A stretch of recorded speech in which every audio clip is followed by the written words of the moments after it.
नमस्कार, स्वागत है आप सभी का। मैं हूं आपके साथ हेमंत कुमार। और पूरी दुनिया के सामने सबसे बड़ा सवाल यही है कि जहां एक तरफ अमेरिका ईरान बातचीत कर रहे हैं, सीज फायर की स्थितियां हैं, युद्ध रुका हुआ है, तो क्या इसका स्थायी समाधान निकल गया है?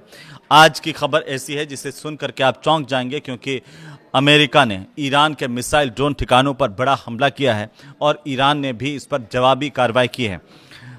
अब ईरान ने इस पर बयान भी दिया, कहा कि सीज फायर तोड़ करके अमेरिका पछताएगा। लेकिन इस आखिरकार ये हमला क्यों हुआ, इसके पीछे की वजह क्या है, ये सबसे बड़ा सवाल इस वक्त खड़ा हुआ है। क्योंकि अमेरिका की तरफ से ईरान पर करीब 1 घंटे तक हमले किए गए हैं। अमेरिकी सेना की तरफ से मिसाइल ड्रोन ठिकाने और तटीय रडार साइट्स को भी निशाना बनाया गया है। तो यह सवाल आपके मन में आ सकता है कि एक तरफ तो शांति की बातचीत हो रही है, 60 दिन के समझौते को लेकर के बातचीत का प्लान है, और दूसरी तरफ इस तरीके से अमेरिका ने आखिर हमला क्यों कर दिया और ईरान का इस पर क्या रिएक्शन आया है, वो इस वीडियो में हम डिस्कस करने वाले हैं। दरअसल राष्ट्रपति डोनाल्ड ट्रंप की तरफ से यह कहा गया कि ईरान ने सीज फायर तोड़ा, इसीलिए जवाबी कार्रवाई की गई। ईरान कह रहा है कि अमेरिका ने सीज फायर की शर्तों का उल्लंघन करके अच्छा नहीं किया है। उधर खबर यह है कि अमेरिकी सेंट्रल कमांड ने कहा है कि 25 जून को ईरान ने हॉर्मुज स्ट्रेट में सिंगापुर के cargo ship MV ever lovely पर ड्रोन से हमला किया। ईरान की तरफ से ये हमला किया गया, ऐसा अमेरिका की सेंट्रल कमांड ने बताया है। दूसरी तरफ ईरान है कि ईरान की जो सरकारी न्यूज़ एजेंसी है IRNA, उसके मुताबिक जो रिवोल्यूशनरी गार्ड्स हैं, उनकी नौसेना ने ये दावा किया है कि उसने जवाब में क्षेत्र में मौजूद अमेरिकी सैन्य ठिकानों को निशाना बनाया, यानी कि पहले हमला अमेरिका ने किया। ये आरोप अमेरिका और ईरान अब दोनों एक दूसरे पर लगा रहे हैं। और मैं एक बार फिर से आपको बताऊं कि एक तरफ जहां बातचीत कर रहे हैं दोनों देश, वहां पर हमले की स्थितियां क्यों बन रही है, और क्या आप ये जो जंग रुकी हुई देख रहे हैं या बातचीत देख रहे हैं, क्या वो स्थायी है, क्या ये स्थायी सीज फायर है, इसे लेकर के सवाल खड़े हो गए हैं। क्योंकि ईरान की जो संसद सदस्य है इब्राहिम अजीजी ने उन्होंने सोशल मीडिया पर लिखा कि अमेरिका ने एक बार फिर से बातचीत के दौरान ईरान पर हमला किया है। युद्ध विराम का ये उल्लंघन अमेरिका के पीछे हटने और पछतावे की वजह बनेगा। ये बहुत बड़ा बयान आया है। अब अगले घंटों की बात करें, उससे पहले मैं आपको बताऊं पिछले 24 घंटे के 5 सबसे बड़े अपडेट्स अमेरिका ईरान को लेकर के क्या आ रहे हैं। क्योंकि सबसे बड़ी बात यह है कि नाटो देशों पर ईरान का निशाना है, और ईरान ने आरोप लगाया कि अमेरिका और इजराइल के हमले में साथ देने वाले जो नाटो सदस्य हैं, ऐसे देश उनको जवाबदेह ठहराया जाना चाहिए। विदेश मंत्रालय की तरफ से ईरान के विदेश मंत्रालय ने यह कहा कि इन देशों को यह बताना चाहिए कि उन्होंने इस सैन्य कार्रवाई का समर्थन क्यों किया। दूसरी सबसे बड़ी बात 24 घंटे में यह हुई कि हॉर्मुज पर जहाज पर हमला हुआ है हॉर्मुज में, और समुद्री सुरक्षा को लेकर के फिर से बड़े सवाल खड़े हो गए हैं। दरअसल ओमान के तट के पास में हॉर्मुज स्ट्रेट में एक मालवाहक जो जहाज है उस पर हमला हुआ है अज्ञात हथियारों से, और जहाज के ब्रिज को काफ़ी नुकसान पहुंचा, इस तरह की जानकारी सामने आ रही है। हालांकि किसी के हताहत होने की इस दौरान की खबर नहीं है, लेकिन फिर भी इस घटना के बाद संयुक्त राष्ट्र संघ ने 11,000 नाविकों को निकालने का जो अभियान है वो फिलहाल के लिए रोक दिया है। अब यहाँ पर भी बड़ा सवाल यह है कि जहाँ हॉर्मुज में शांति की बात हो रही थी, ये कहा जा रहा था कि अब सुरक्षित तरीके से वाहनों जो जहाज हैं उनकी आवाजाही इस रास्ते से होगी, लेकिन यहाँ पर ओमान के तट के पास में जिस तरीके से एक जहाज पर हमला हुआ, फिर यहाँ पर हॉर्मुज की सुरक्षा का संकट खड़ा हो गया है। तीसरी सबसे बड़ी बात यह हुई है कि लेबनान में फिर से तनाव बढ़ने के संकेत दिख रहे हैं, क्योंकि इजरायली सेना ने दक्षिणी लेबनान का जो इलाका है अल मंसूरी, उस इलाके में लोगों को घर खाली करने की चेतावनी दे दी है। हिजबुल्लाह के प्रमुख नईम कासिम हैं, उन्होंने ये कहा कि इजराइल को लेबनान की पूरी ज़मीन से बिना शर्त हटना होगा और संगठन किसी भी हालत में इजराइल से रिश्ते सामान्य नहीं करेगा। ये हिजबुल्लाह की तरफ से कहा गया है। तो ऐसे में वहाँ पर शांति कैसे स्थापित होगी? अगर लेबनान में शांति नहीं है तो क्या इसका असर पूरे मिडिल ईस्ट पर पड़ना तय है? ये बहुत बड़ा सवाल है। चौथी बड़ी बात क्या हुई है पिछले 24 घंटों में? वो यह हुई है कि ईरान और अमेरिका, ये दोनों देश हैं, इनके समझौते की दिशा में बातचीत लगातार हो रही है और अच्छी बात यह है कि बातचीत सकारात्मक तरीके से आगे बढ़ती हुई नजर आ रही है, क्योंकि अमेरिका और ईरान के बीच में तकनीकी स्तर की बातचीत पूरी हो गई है।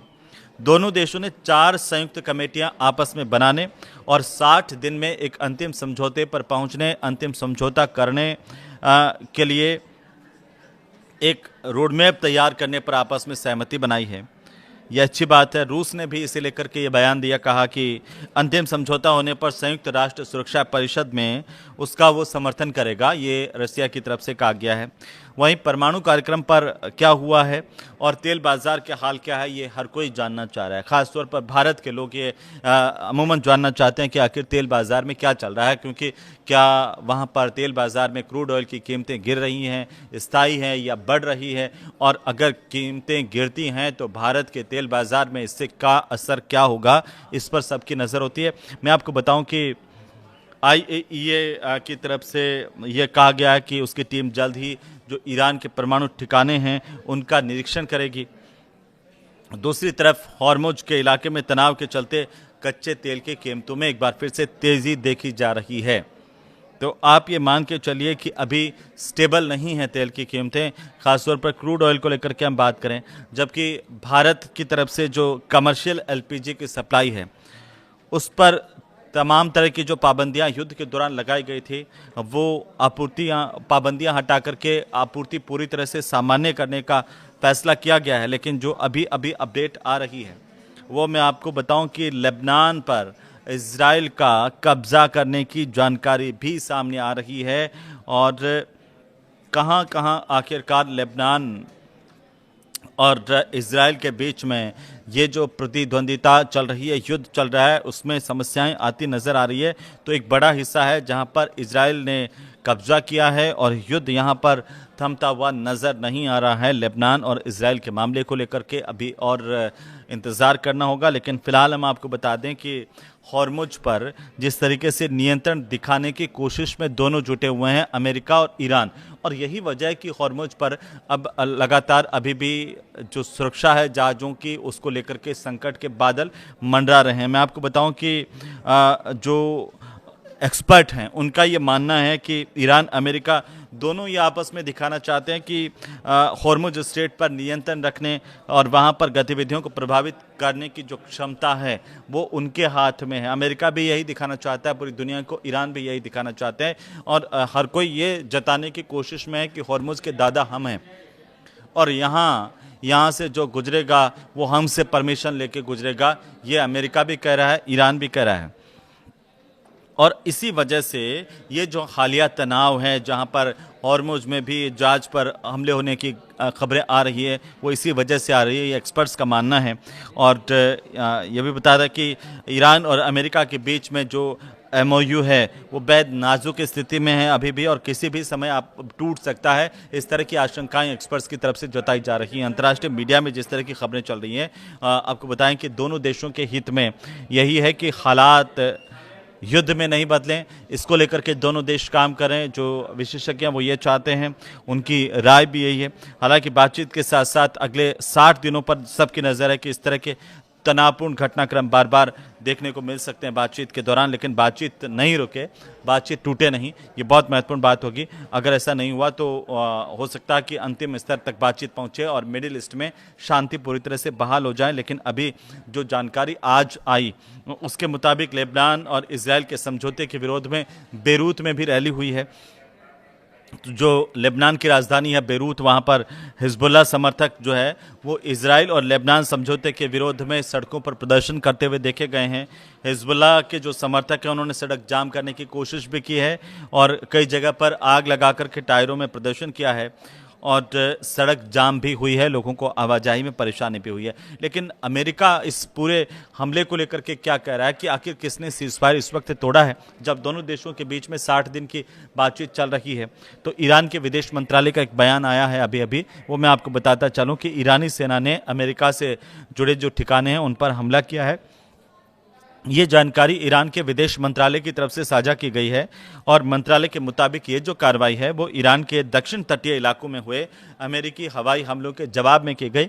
यानी कि कहा गया ईरानी विदेश मंत्रालय की तरफ से कि पहले हमला अमेरिका की तरफ से किया गया, इसका मुंहतोड़ जवाब दिया गया। बयान में ये भी कहा गया है कि अमेरिकी हमले संयुक्त राष्ट्र चार्टर और दोनों देशों के बीच में जो बातचीत हो रही है, युद्ध समाप्त करने को लेकर के जो मेमोरेंडम हुआ है उसका घोर उल्लंघन है।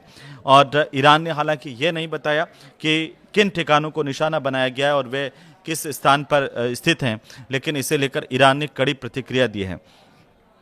और साथ ही साथ मैं आपको बताऊं कि लेबनान इजराइल जो सीमा है उसके पास इजरायली बमबारी भी आज देखने को मिली है, क्योंकि लेबनान की जो नेशनल न्यूज एजेंसी है उसकी खबरें इस तरह से आई है कि इजराइल की जो सेना है उसने रात के वक्त में लेबनान इजरायली सीमा के पास में बमबारी की है।